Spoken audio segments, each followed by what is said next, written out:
Good afternoon from Strasbourg, and welcome to the European Audiovisual Observatory webinar on transparency of content moderation on social media. Our webinar is a part of a series of webinars, regular appointments organized by the Observatory on a selection of topics around the so-called Digital Services Act package, the regulation proposals that were tabled by the European Commission last December. Today we will open a window on content moderation on social media, notably on how social media detect, identify and address illegal content or information that is incompatible with their terms and conditions. We will spend a bit more than an hour together looking at the newly proposed rules and at their possible impact on the existing regulatory framework and on the practices that have already been developed by online platforms.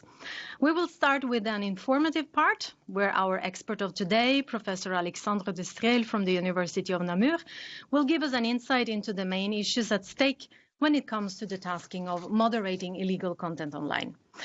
Then we will open a discussion with the 4 selected stakeholders from various branches of the audiovisual sector to discuss the impact of these new rules on their field of business or action. During the whole webinar, we welcome questions and remarks from the audience, and you will see a chat box and the Q&A box on the toolbar on the right hand of your screen. No need for a specific moment to interact with us. Please feel free to put your inputs during the whole event, and we will pick up your remarks at the right moment. But to get into the right mood, before we kick off the first part, we will show a video of Francisco Cabrera, Senior Legal Analyst at the European Audiovisual Observatory. Lean back and enjoy.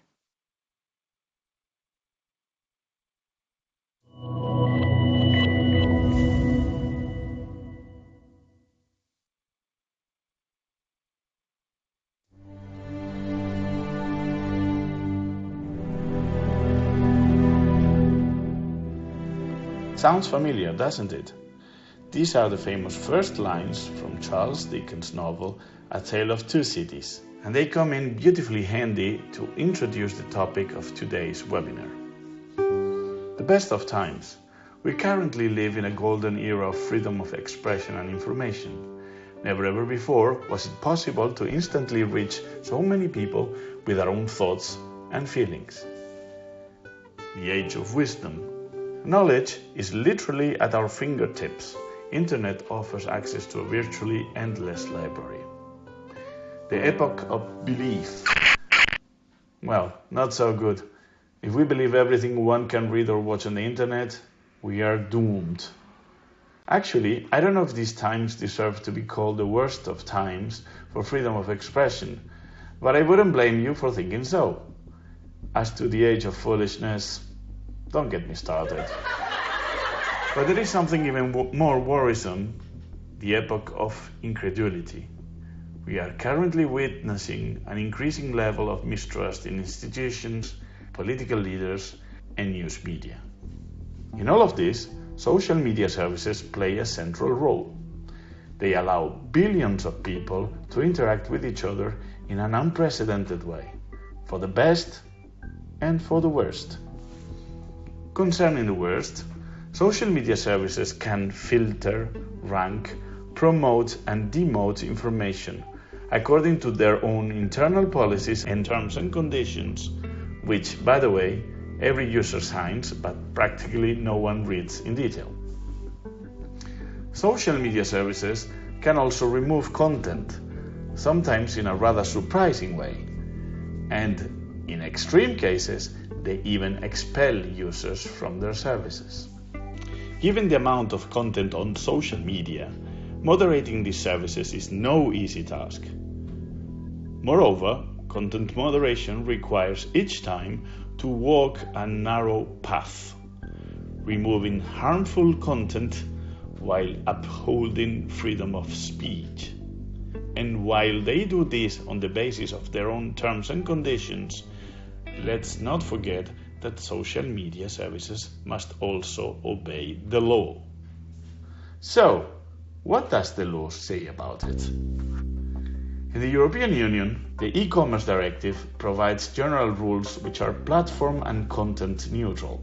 It includes an exemption of liability for hosting providers when they don't have actual knowledge of illegal content or activity and act promptly upon knowledge. There is, however, no general obligation to monitor information.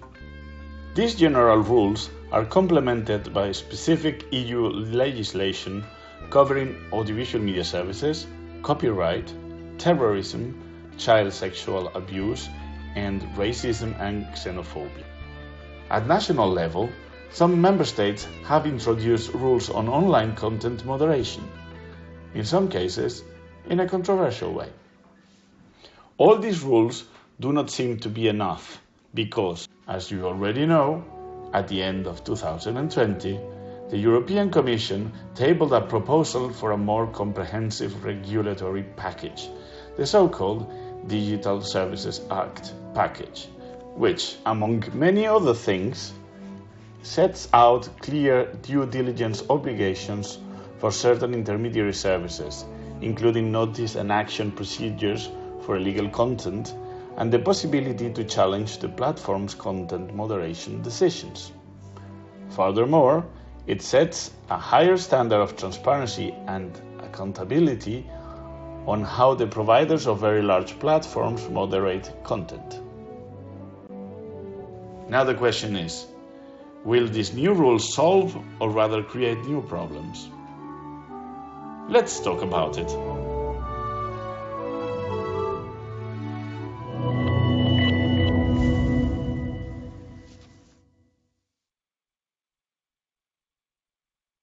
The best of times, the worst of times, maybe we're somewhere in between. I'm sure that our expert of today, Alexandre Destrel, Professor of European Law at the University of Namur, we will see him on screen. I guess there you go. Hello, Alex. An academic co-director at the Center on Regulation in Europe said he will help us shed light on today's topic. Our point of departure is that online platforms, they have already created online moderation systems to tackle illegal content online in particular. So how is the DSA package going to impact on the existing practices? Alexandre Destrel has worked a lot on this topic, producing a specific study for the European Parliament, but that was before the proposal was presented. So what are your impressions, Alexandre, on the DSA package? Does it fit the recommendations you gave? How is the impact going to be on the existing works? The screen is yours. Thank you very much for the invitation.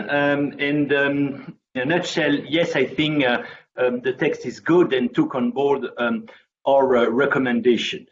Let me share my few slides to explain that. And so the question, you may remember that cartoon from The Economist of 2 years ago. Meant that the party is over. And indeed, for some of the social network, indeed, the party is a little bit over because there will be more control. And you can recognize here the men which closed the party, like Thierry Breton. Now, what I wanted to do very briefly in the 10 minutes I have is what are really the challenges that we all face? The platform, the user, the authorities, and how the DSA proposal tried to address those challenges. The first and possibly the most important one is we have to continue to ensure innovation, which is important for the society, as it has been mentioned, but at the same time, ensure that internet remains safe and in a way is safer than it is today.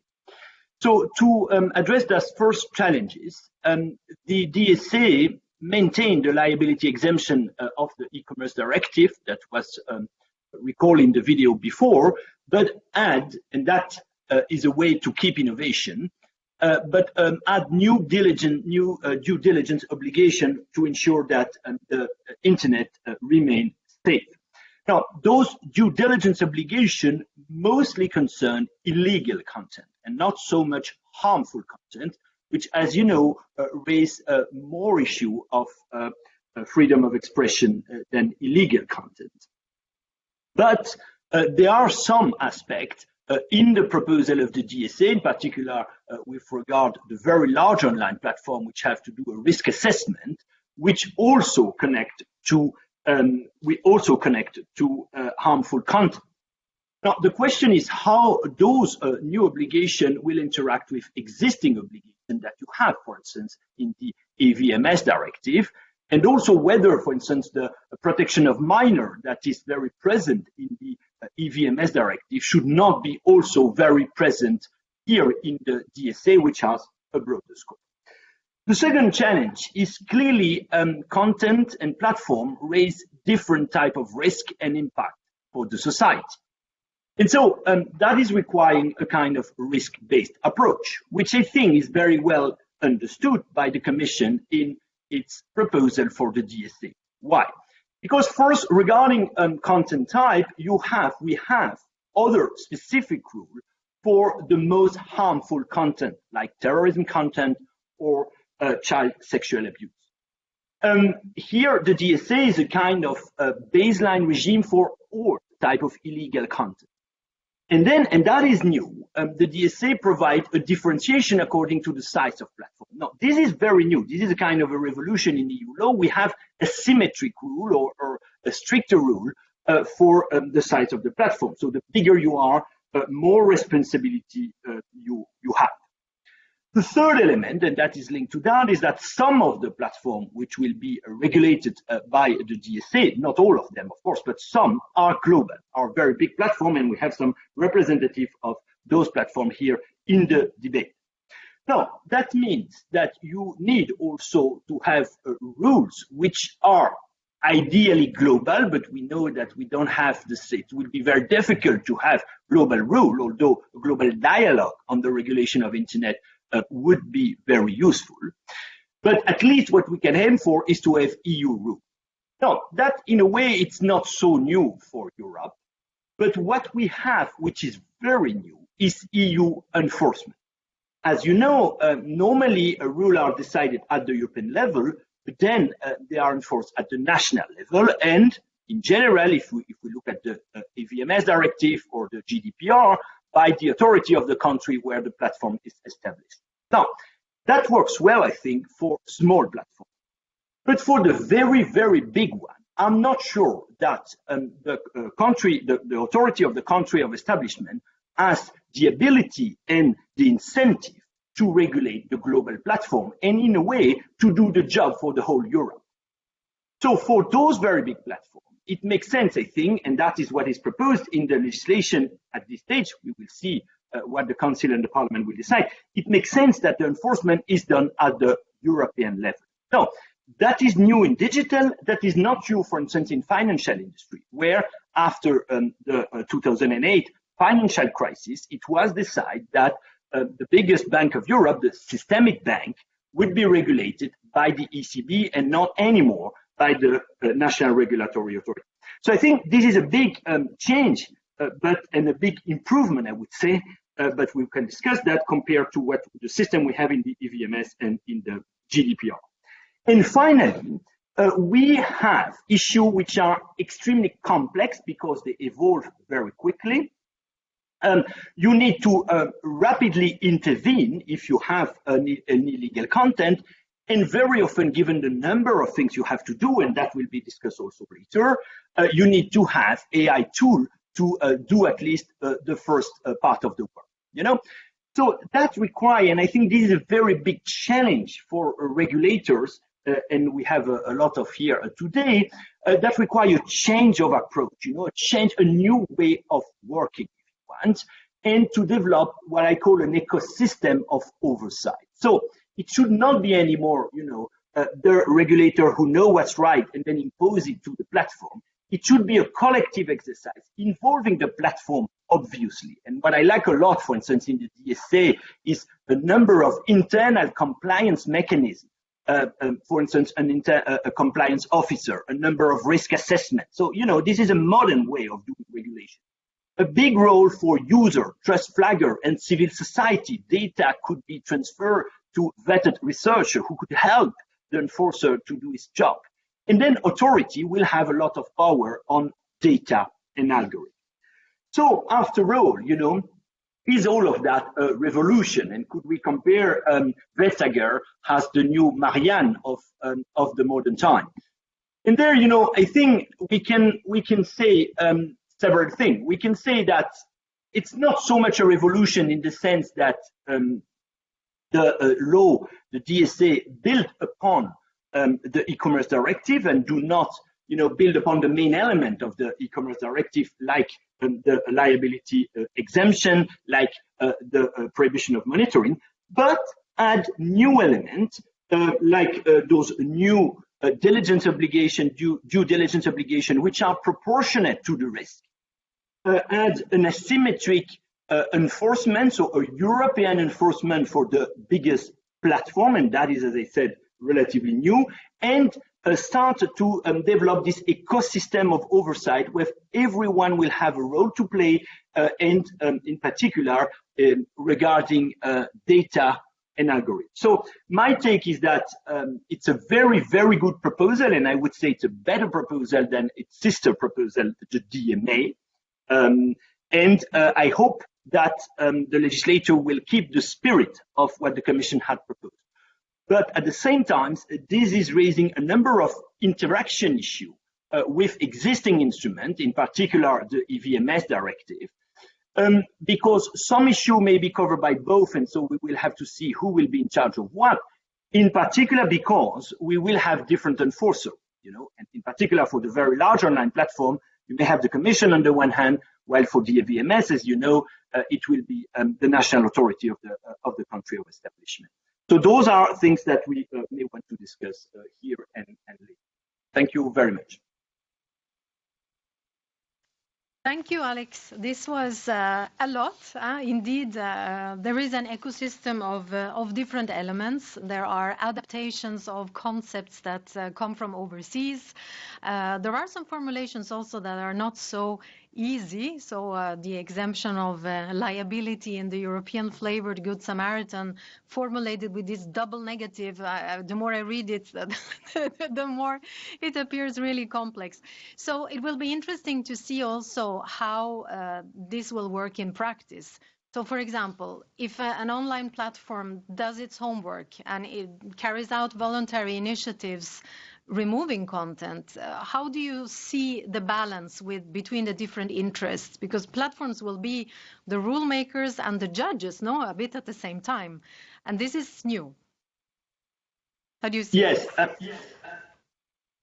It's very good to have this Good Samaritan clause, because before we had a kind of disincentive to do the first work. So I think it's good that the platform do the first work, because things go very, very, very quickly, and so if you wait for a judge to intervene, you will be too late and so ineffective.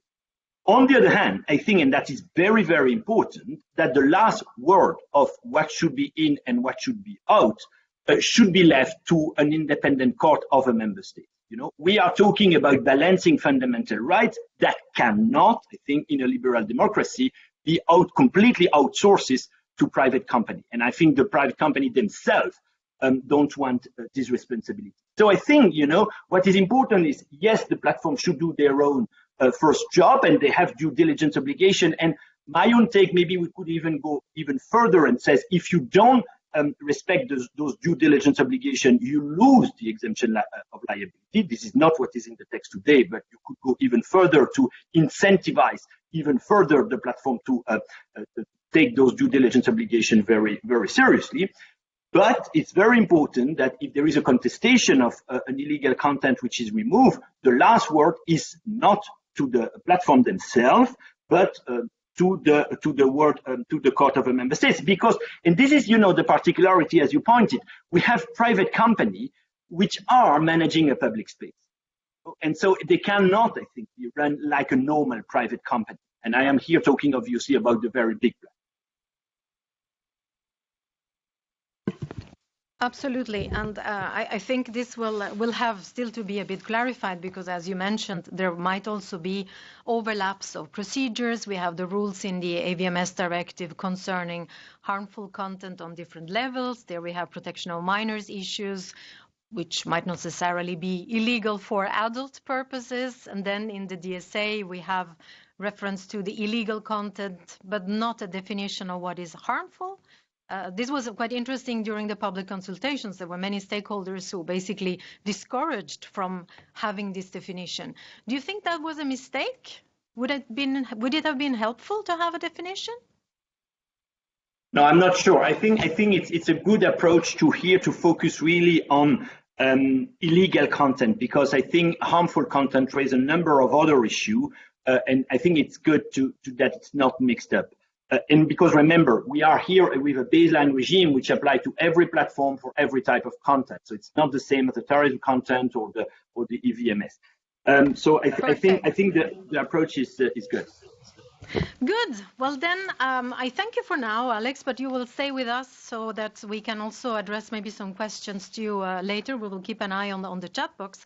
Now I would like to move to our panelists, and in particular, I would like to start with presenting all of them. We have selected 4 stakeholders from different branches of the audiovisual industry. You will see them now on screen. We'll start with Charlotte Willner. She is Executive Director at the Trust and Safety Professional Association. Welcome, Charlotte. We have Marisa Jimenez Martin. She is Director of Public Policy and Deputy Head of EU Affairs at Facebook. Hello, Marisa. We have Paolo Celot. He's Secretary General at EAVI, the European Association for Viewers' Interests. Welcome to you as well, Paolo. And we have also a regulator with us. We have Lubos Kuklic. He is Chief Executive Officer at the Council for Broadcasting and Retransmission of Slovakia, and also board member of ERGA, the European Regulators Group for Audiovisual Media Services. Welcome to you as well, Lubos. So I will start with Charlotte. She joins us from a very early timing in San Francisco. Thank you very much for the effort. It's not easy to match the time zones, but 4 o'clock is relatively reasonable. And you have worked in the online trust and safety field for 15 years. You have an extensive experience as frontline moderator, policy writer, manager. You have helped building up safety operation teams at Facebook and Pinterest. This is really nothing new from you. You know it from different levels, and then quite recently you have founded the Trust and Safety Professional Association, which has as a goal now to support the global community of professionals and help them also define what is acceptable online. So this will then lead me to my question. How are these content moderators trained? How is the life of a content moderator to do this job, which sounds very, very complex, being a sort of judge of different interests to balance? So how do you see the best starting point to train people for such a job? What could be the possible goals? And which best practices are you sharing in your daily activities? The screen is yours, Charlotte.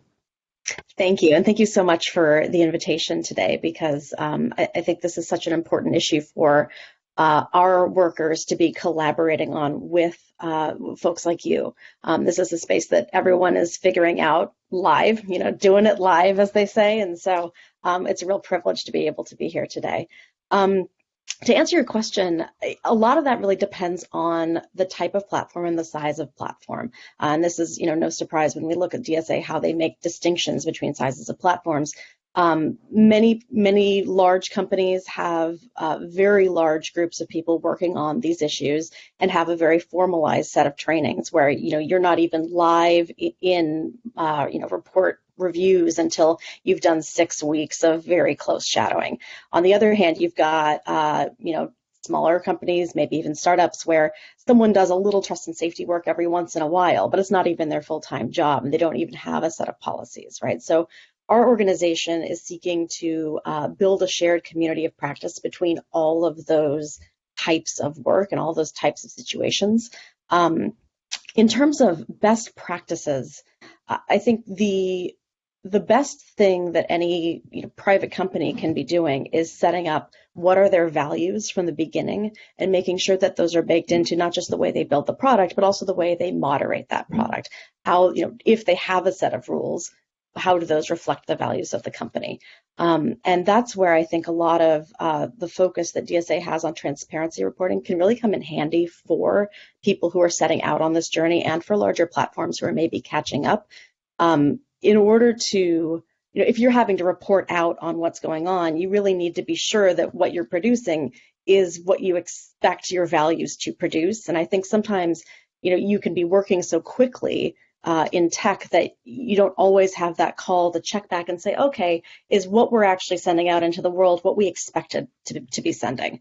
So I think, being able to look at not just, the policies as they are written, but the policies as they are then able to be enforced and the impact that then has on the end user. I think that's the best starting place for forming a training regimen for your moderators. I see. That's the answer to the question. No, absolutely. And I'm full of curiosity because, of course, the big platforms, they are based in the US. You have a long tradition of content moderation already being carried out for a long time. So how do you imagine that this will now work in Europe? For example, is there some of your experience that you could feel like sharing when you mentioned the global community of professionals? This is really the chance of being global, no, worldwide. But I guess also that it's not exactly the same from one country to another. What might be legal in India might be in another country, etc. And even between Europe, from one corner, Portugal, to Latvia on the other corner, things might be different. How do you feel this? I mean, your activity and the legislations in place. Yes, I think the theme of my comments overall is really going to be that products change very quickly and social norms actually change very quickly. And then government expectations can change quickly depending on those social norms. This is something we've actually seen play out in the US when it comes to political speech. When we set out to write rules in the beginning, I joined Facebook as an example in 2007. The rules we were writing at that time were very much focused around how to prevent Nazis from collaborating on, turning Facebook into a thing that they use to collaborate and meet up. And those rules haven't, we've got someone from Facebook here today who may be able to comment, but from an outside perspective, now those rules haven't changed a lot, but a lot more people are complaining that they're getting caught by those rules. Now, that's not a question of the product changing, that's a question of social norms changing. And, the challenge that any project like DSA really has is how do you ensure that what you are putting together is something that will be enduring and will uphold the right types of values, independent of who's in power and independent of sort of social norms sliding in a way that may not be favorable to freedom of expression and human rights. I think that's a cautionary tale that a lot of us in content moderation have watched play out over the last 10 and 15 years. And it's certainly front of mind when any sort of governmental organization comes and says, we'd like to set up some sets of rules for you. Like, okay, who's setting those rules? That's a big question we would have. Yeah, I can see that. And I also imagine how stressful it must be as a job. I imagine content moderation is done at different levels, but then people are faced with difficult issues. So what advice are you giving, for example, to remove or not remove? What is where does the balance go? Absolutely. This is why it's really important to have clear rules. And clear rules are sort of the unicorn. Like, is any rule really clear? Well, there's new stuff happening all the time. So, building principles-based rules as opposed to, very mechanistic rules about if you see this, take it down, but if you see that, do not, right? You have to be able to align people around principles because there's different abuse, manifests in infinite ways because humanity is infinitely creative and there are always going to be more users than there are moderators or rule writers. I think this is, again, where if you look at some of the discussion that folks are having around the role of trusted flaggers and the role of machines in the process, I think those are sort of supplemental processes that can really help when it comes to things like moderator stress. I think one thing that people really have to understand about the role of the trust and safety professionals. Most of us are in this field because we really care about the outcomes.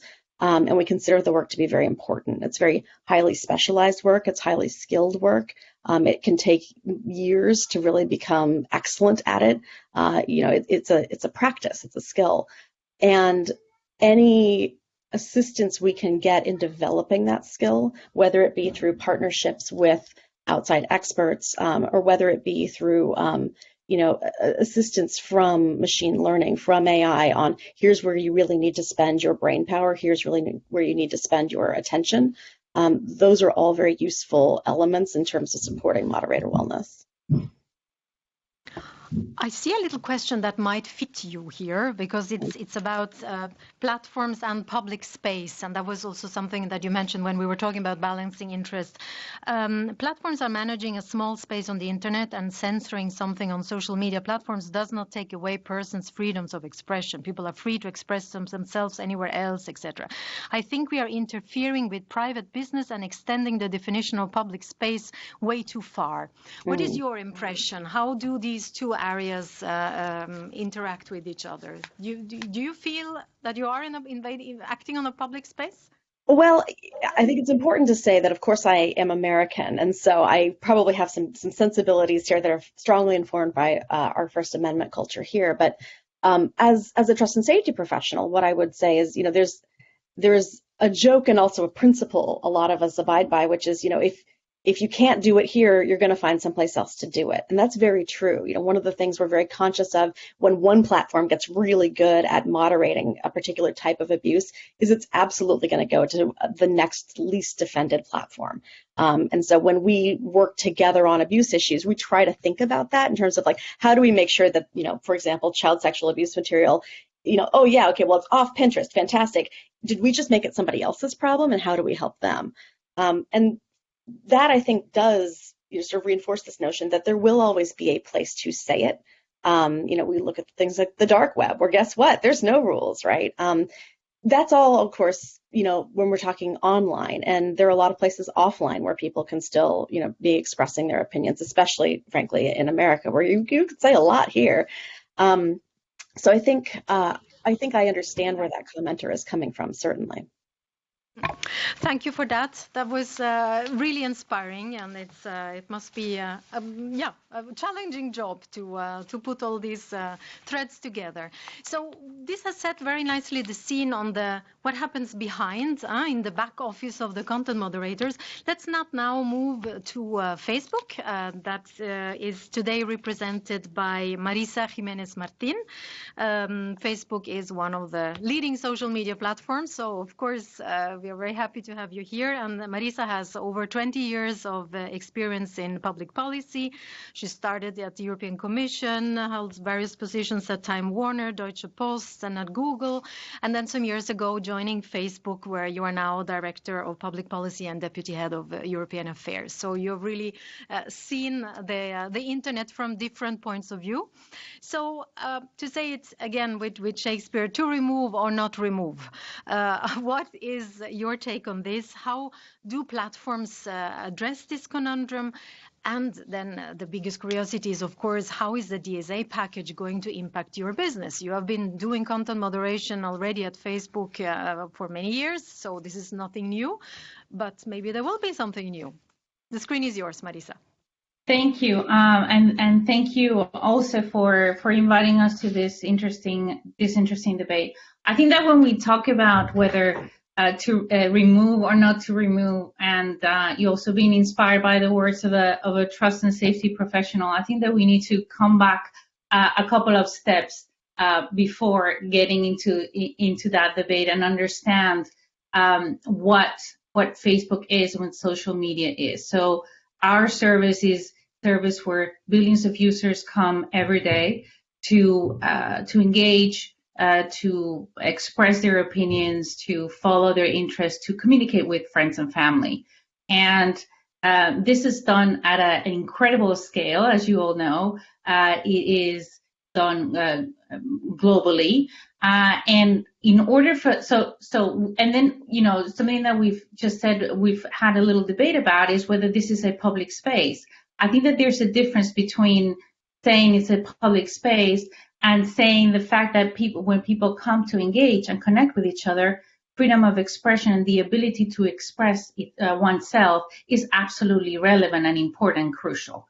And I think that distinction is important. So freedom of expression is, without it, it is very difficult to provide this service. At the same time, our users are expecting us to provide a platform with a certain level of integrity that is a safe space where people can actually come and do what they have come to do to the platform. So that means that in order to do that, the company and companies need to have some rules. And those rules are the community standards. So what we have said before, community standards in a company like Facebook, they are global because you want to give the same options to everyone. At the same time, we need to comply with the law, and we also need to take into account local context.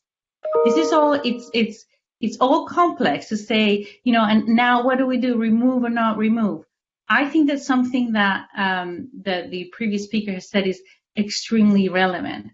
And the fact that this is not only about the rules or the community standards or terms of service, they need to be very clear because decisions need to be taken relatively quickly and with a certain degree, a good degree of certainty. But it is also about how to apply these policies and to have proper guidance and values expressed in a very clear way. So a lot of the things that we've been doing in the past years is to work on making sure that those policies stand the test of time, working with not only on our own, but working with experts, and it has to be a multi-stakeholder process. Also working on our guidance and how we actually guide our content moderators to do this, on technology, how to use automation, and how do we include review, on oversight, and how to include appeals since 2018, and the oversight board as a way of external oversight. So what we have been doing in the company is move towards more transparency, more accountability, and better oversight. Now, when you see that it's a journey and things are changing, there's still a lot more to be done, and very recent things that have changed are fundamental, like a new corporate human rights policy at Facebook, which already gives you even more guidance on how we're dealing with human rights when our content moderators decide on what content to remove or not to remove. But also on that leads us to what the framework and the regulators doing in Europe, which is taking into account those three issues, which is accountability, transparency, and oversight, and bring them to rules that would apply to all. And frankly, there's rules that would apply to bigger platforms and rules that apply to smaller ones.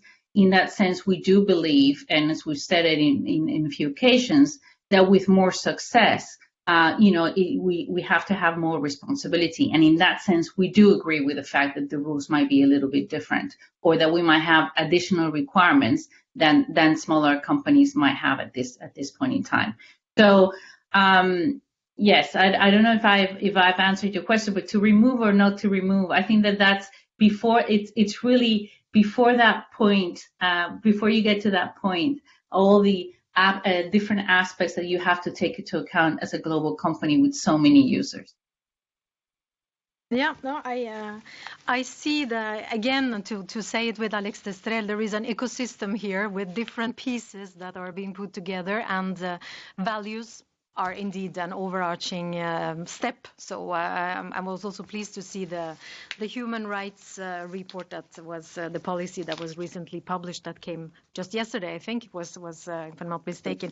There's plenty of questions here on Good Samaritan, on the responsibility, and I find there is, for example, a remark here: if platforms are encouraged to act out of charity. The concept give a wrong impression of the real moral and legal responsibilities that some of these platforms should take, given their mechanisms that amplify harms. So, of course, you mentioned the so-called VLOPs, the very large platforms, and they are, with the asymmetric rules, supposed to take more responsibility. And How do you feel this from the back office? I mean, are you encouraged to do more? There was also a question of the incentivization of doing more thanks to this revised, let's say, European flavored Good Samaritan. How will this act for you? Yes. No, thanks for that, because there's so many things to say about the DSA that, you know, in initial remarks, you never want to go to the heart of the topic immediately, but thanks for the steer. So the first thing that I'd like to say, because it's really important, is that when we do these things and we take more responsibility, take actions, this is not about charity. We are a business, we're a company. But as I said, we need to see what kind of business we are, so people come and engage. Therefore, you need to create that space that is safe where people can express themselves. So this is not about charity. This is about making sure that the platform is fit for purpose. On the second point, on the Good Samaritan clause, I think that it's an important step. It is something that we had been asking for some time, because it allows us. It's an incentive for proactive action. We have to say that it doesn't go insofar as it doesn't go as far as one would have wanted. So it's not like it's enough, but it's a great thing to have, because we didn't have that in the previous legislation. The idea here is that if we take proactive measures, that would not automatically exempt or that would not automatically trigger the loss of the liability, and that is obviously an important step. But that doesn't mean that that the safe harbor, you know, that we're completely covered in any way. So it is a great step. Perhaps it could have been formulated a little bit differently to be even more encompassing. But as far as we are concerned, it is a progress from current legislation. Speaking about formulations, I mean, the more, just for our audience as well, since we are mentioning the Good Samaritan, it's Article 6 of the DSA package, saying that providers of intermediary services, and here you have this fantastic double negative, shall not be deemed ineligible for the exemption from liability referred to in the previous rules. So, which basically translated in positive, as you say, Marisa, that they don't automatically lose the liability exemption because of this. But indeed, formulation sometimes could be done in a clear way. There is another question as well before I move over to Paolo Celotti. It's about transparency measures. It's a lot of reporting obligations that come from the DSA package. And the question is about transparency measures and trade secrets. How do you think this will impact? Will you be likely to share things? For example, it is mentioned as telecom sectors. In other strongly regulated sectors such as telecom, regulators are doing their job while protecting trade secret. Why not for the digital sector? Do you see here a difference? I think, I haven't seen exactly the question, but I think it's really important to distinguish. When we say transparency, what does that mean? I think that we can agree to more transparency and more reporting. I think that some of this might be sometimes maybe can be discussed as to what is the exact level of that transparency that is effective for the objectives that the law is trying to pursue. But there's a big difference between being transparent and opening the algorithm, which would entail a breach of a trade secret. So there's always degrees and grades in how these things can be executed and implemented. So I don't think that more transparency is necessarily something in contradiction with trade secrets, but I can see that certain rules under the label of transparency could lead to that. And obviously that is something that I don't think the regulator intended. And I think that we will see what happens in the legislative process. Absolutely. Did you have to hire new people for all this, or will you? I mean, it's plenty of stuff if you read the rules. So I have also a question here. How many people work at Facebook on removing harmful content? I would like to add, how many people will you need to write all these reports? Oh, well, that is an excellent question.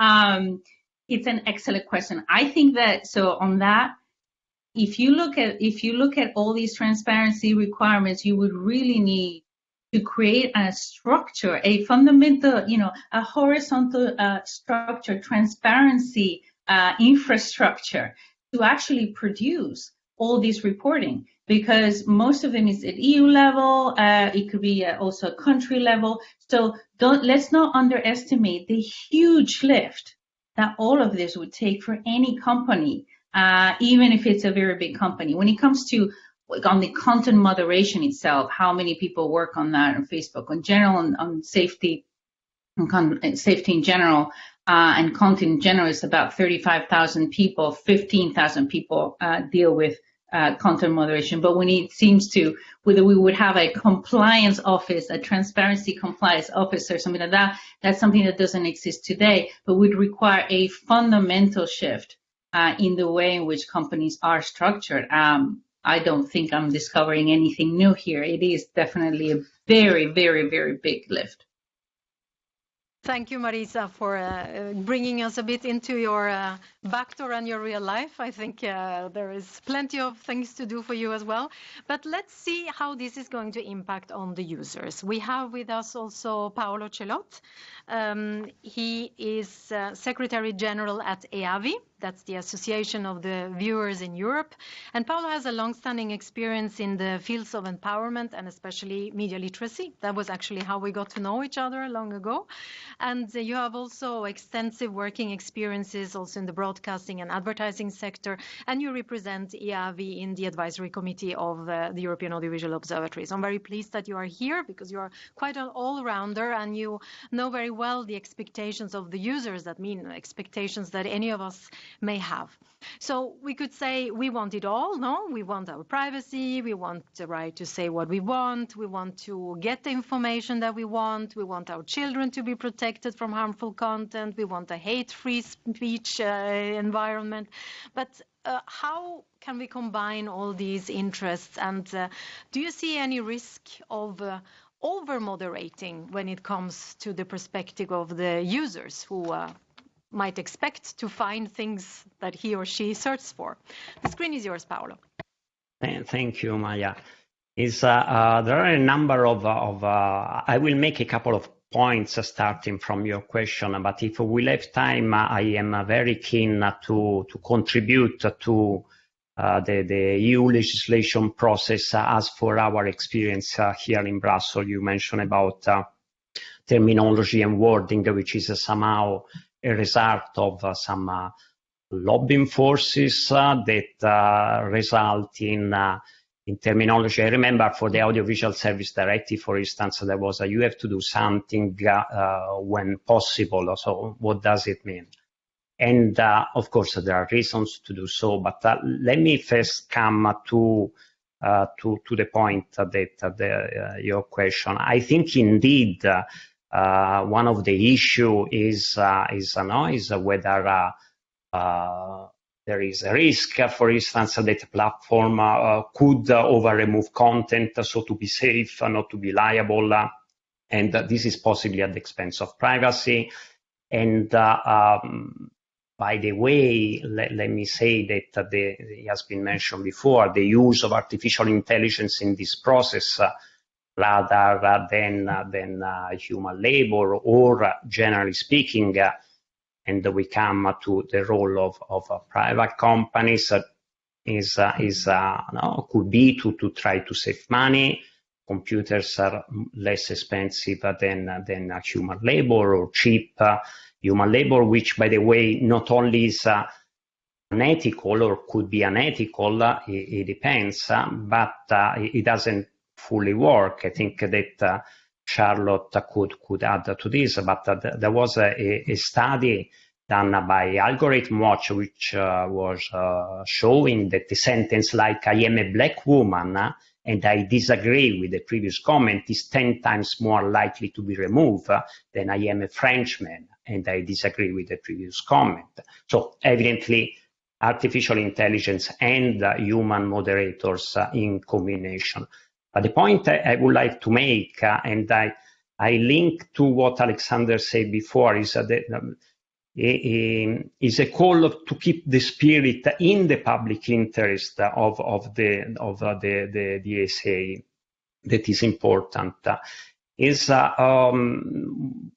there is a call in the debate about freedom of expression as a human right, and there is an important component which often is not well considered. The article 19 says that everyone has the right to freedom of expression, which includes the right to receive information.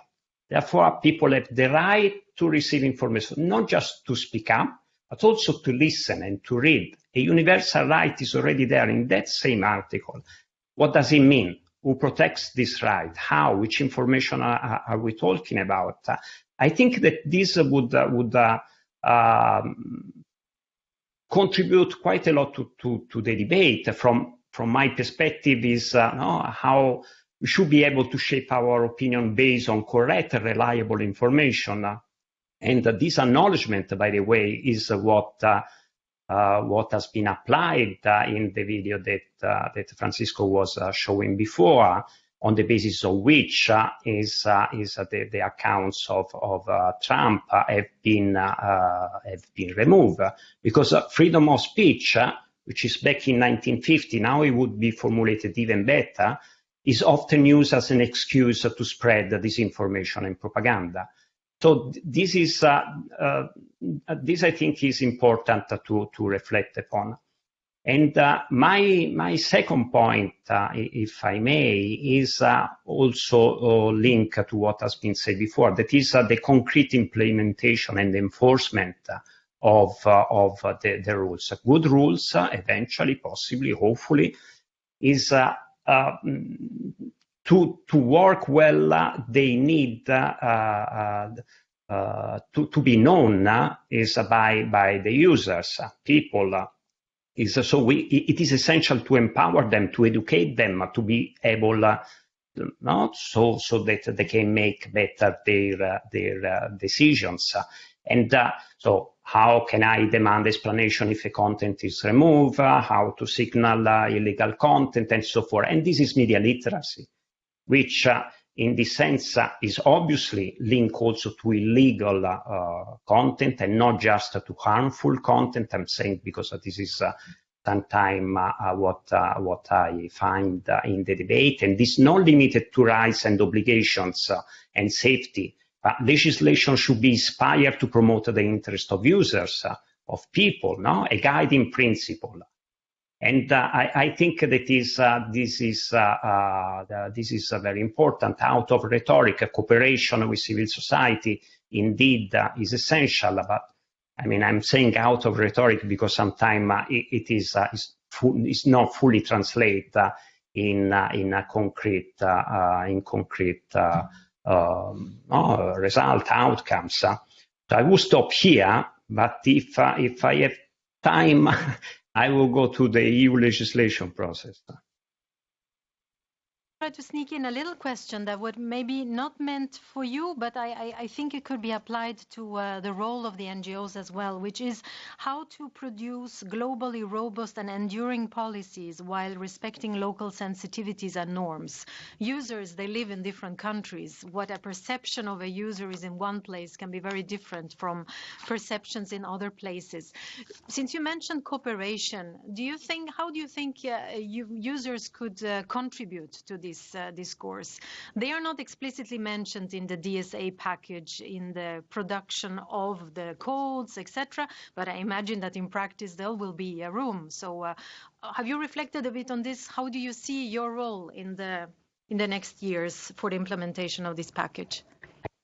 Well, is indeed is a new challenge. Is the cultural context, not just the content, are very different each other, and therefore it's not that, for instance, the nationality and the language that these moderators should speak and know is very so important that comes from the place where this content is the users come across. I think that indeed the role of civil society is essential, and it should be formalized somehow, and this is up to the authorities how it would be. We are facing new challenges when we are saying that the private companies they sort of self-regulate. They are the judge. I think you mentioned that as well as the people to be judged somehow. Is on one side a bit unfair, because we have to recognize that there are different roles and responsibility, but they are doing their best. It's a huge job. Think about the scale that we are thinking about, but obviously they will defend their interest. They are private companies. They aim for money and profit. The role and the responsibility of a policymaker is to defend the public interest. This does not mean, you were mentioning about public space before, that there could be an overlap somewhere, but you cannot expect that a private company aim for the common good. This should be push and noise, and in this case, civil society should be helped a bit, because of when we come to lobbying in a good sense of the word. Obviously, the force is platforms have thousands of lawyers there. They are not necessarily the enemy. Don't misunderstand me. There is a lot of win-win in the process. But when the authorities or legislation talk about civil society, is often in a very naive way. Not for profit. So the users, in the end, they are sort of a fixed variable. In the end, I am a believer in human beings. People are people, notwithstanding the label or the interest. The company that they work for I think that we should approach this with a very open mind.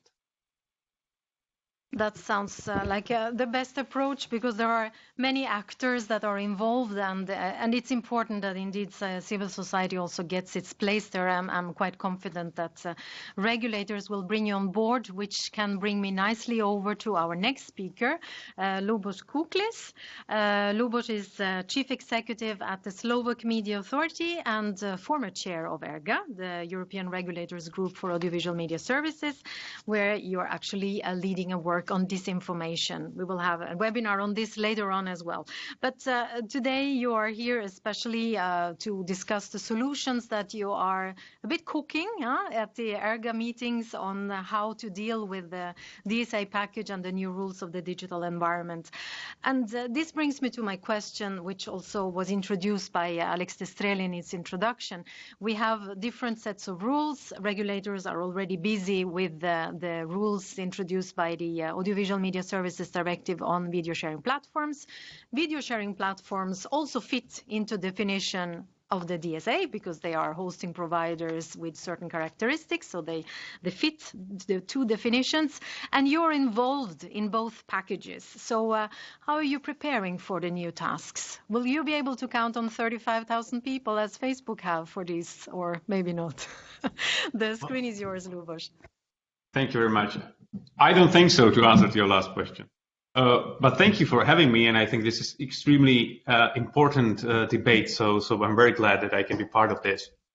Now, of course, the AVMSD is already in force, although the implementation is not going that well. So we have to say that there are many member states that did not or haven't implemented the directive as of yet. But of course, we are thinking about this for quite some time. And the important thing here is that the approach that AVMSD is taking to the video sharing platforms is very similar to what DSA is proposing to do with the platform in a more general way. And this is the systemic kind of regulation. And that means that you are not considering, or you are not concerned with every single item that is on the internet, on the social media, and so on. But you are looking at how systematically the platforms are dealing with the content.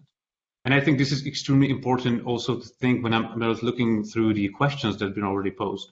There's been a question whether really the social media are the new public spaces.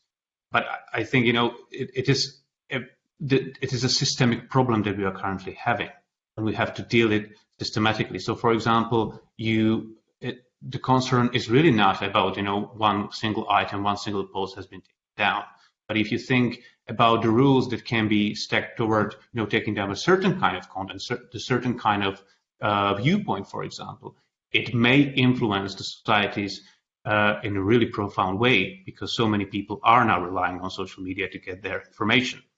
And we see that in every member state here in the EU, and I think we can safely say that we can see that also globally. So this is an important thing that we are already, trying that out, the systemic kind of regulation. And the most important point here, and it will also then, I think, we will be talking about that with the DSA, coming closer to being adopted, is the transparency around it. Because if you are overseeing something in a systemic way, you really are relying on the data that you are having, whether the measures that are being implemented are actually working, or the measures are actually being implemented at all. So this is something that we are now intensely talking about and thinking about as regulators.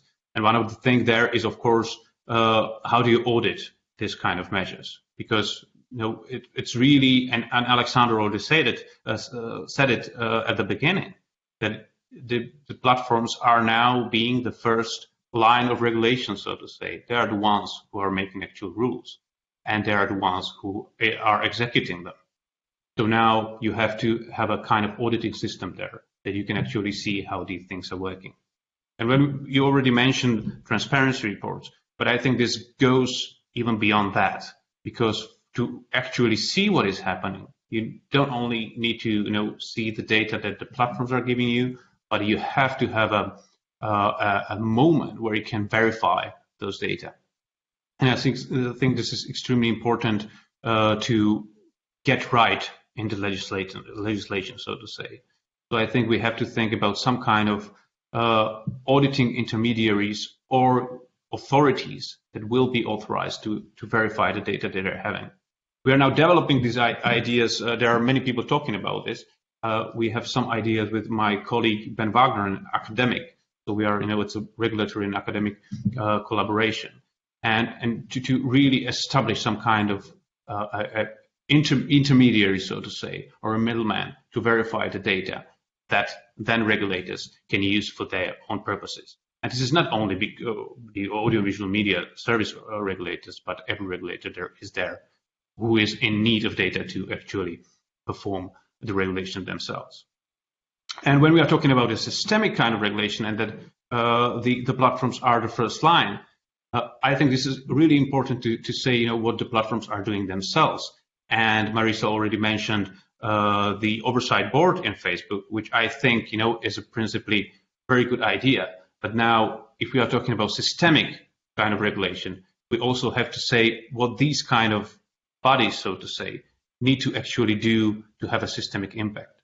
And when we are talking about oversight board itself, I think the downside of it is that they are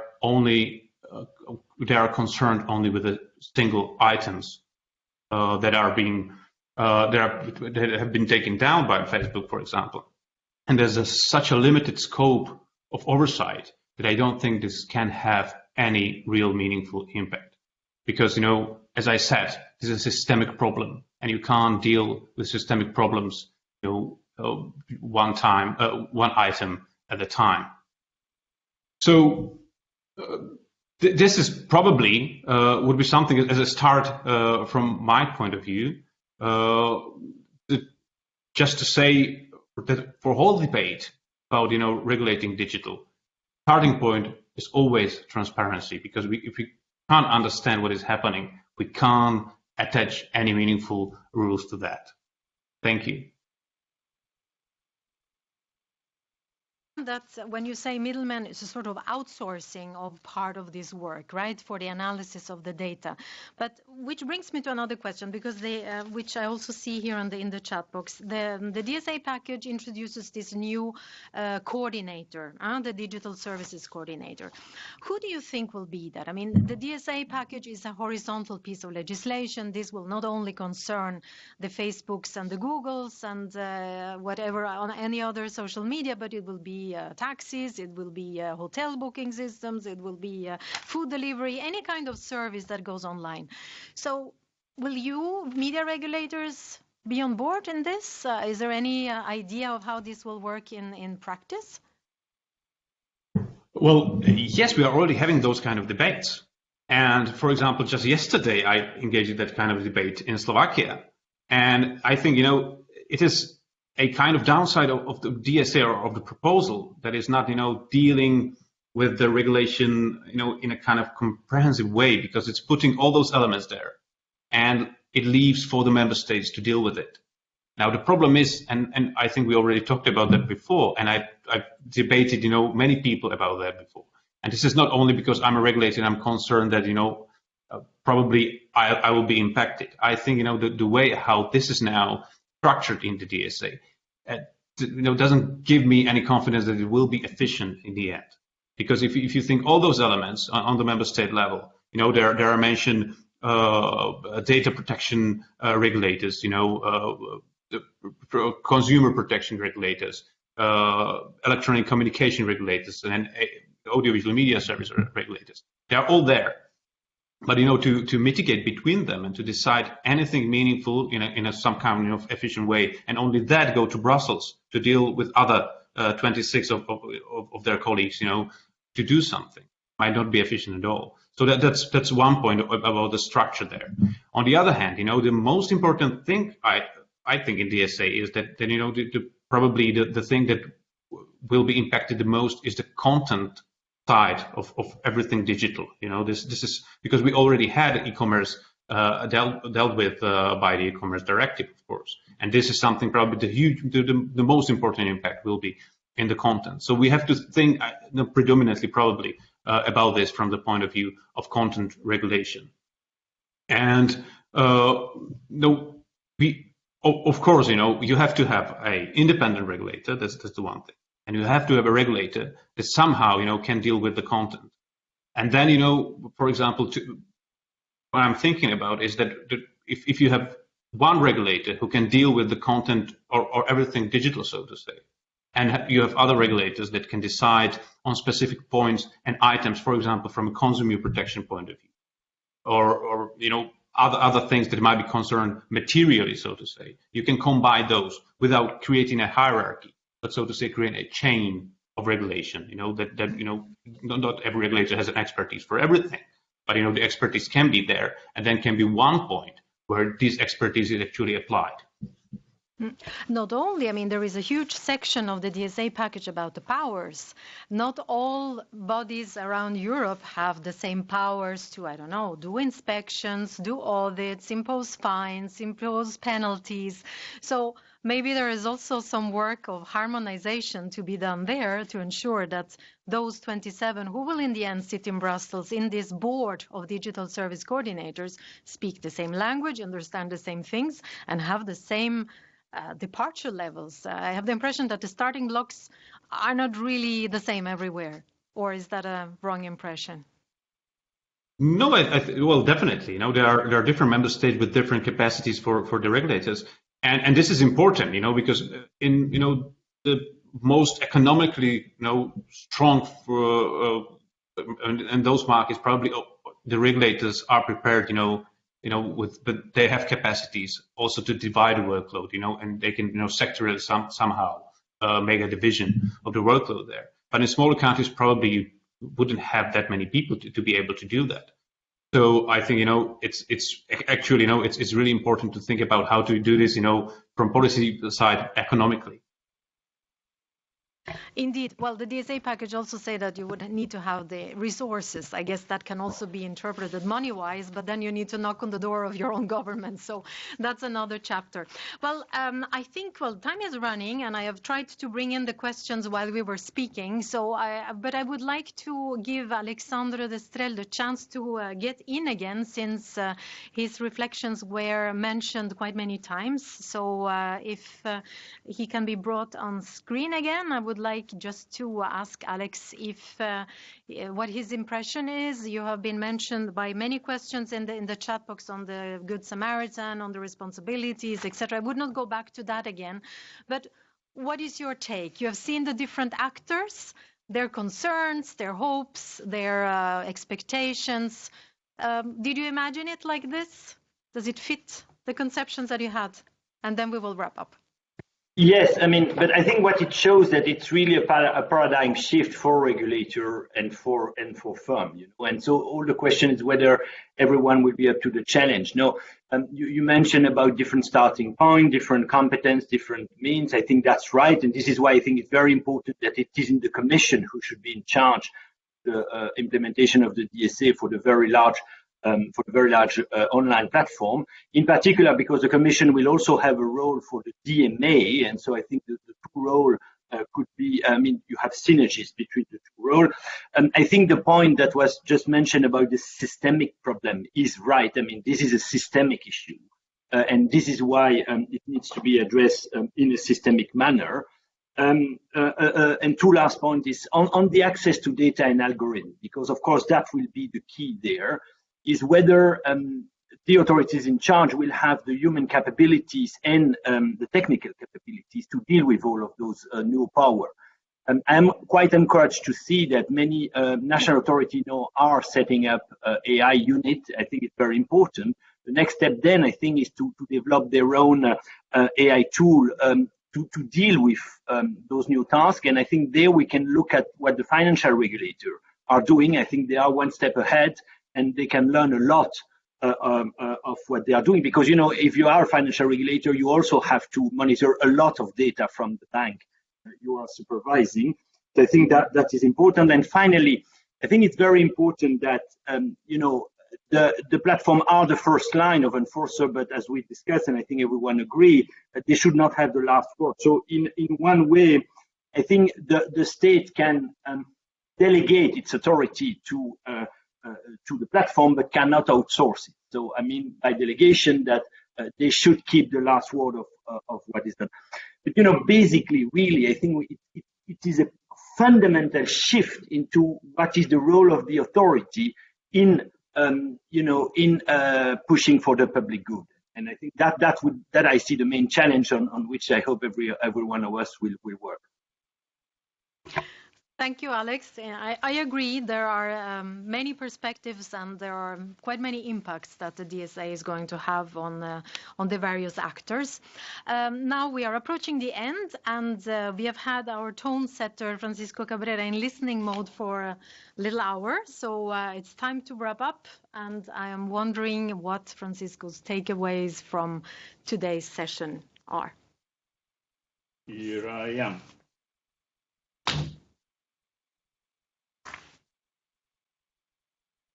Again, as I was saying, it's difficult to wrap up an ongoing conversation. The words that we heard today are far from being the last ones on this matter, and the rules included by the Commission in the DSA might be amended before adoption. But how? That's the question. Let's not forget that legislating is, or should be at least, the delicate art of balancing interests. Freedom to conduct business on one side of the balance, consumer protection on the other, freedom of expression on one side, and protection of third parties on the other. It's a delicate and tricky art. Legislating is also the art of defining, and defining is also tricky, because to define is, as Oscar Wilde wrote, to limit. It is like putting fences in a field. This side of the fence is my land, the other side is yours. The most important definitions in law concern the difference between legal and illegal. Whatever is not illegal is legal, right? Well, it's never that simple, as we have seen, and even less simple is the difference between illegal and harmful. There is a general agreement among stakeholders that harmful, which is not necessarily illegal, so that harmful content should not be defined in the DSA and should not be subject to removal obligations, because it's a delicate area with several implications for the protection of freedom of expression. So we have harmful content that is a bit like Humpty Dumpty, sitting on the wall that separates legal and illegal content. And as long as it does not fall on the wrong side of the wall, it seems that we are not sure about what to do with little Humpty. Because what is harmful? As long as it is not defined by the law, it is subjective. There is plenty of offensive content on the internet, you may say. But offensive to whom? And why should offensive content be removed? And most importantly, who decides about these questions, if not the law or a judge? Well, social media has taken this job to a great extent. Social media providers will tell you that content moderation is like the fable of the miller, the son, and the donkey.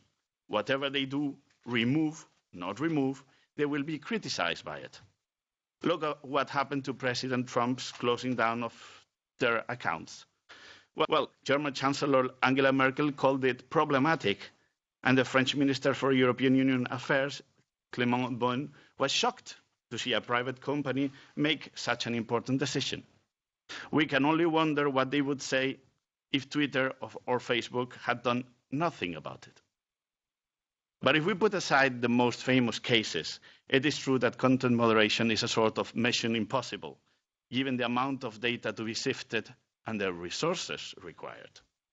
Artificial intelligence is presented as part of the solution for this problem, but its lack of humanity is precisely one of its biggest drawbacks.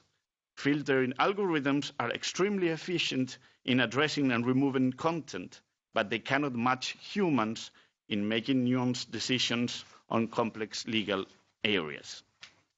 And since I mentioned decisions on complex legal areas, what about regulators? Talk about mission impossible. Given the challenges posed by the online environment and the resources required, again, it seems that the way of regulating those services will change too, maybe, as it was mentioned before, in a more collaborative way. Now, to finish this wrap-up presentation, I would like to come back to what I said at the beginning of my video presentation. The best of times, the worst of times, I leave it for you to decide. But I think we can agree that it is certainly the right time to talk about this topic. And now, back to Maya.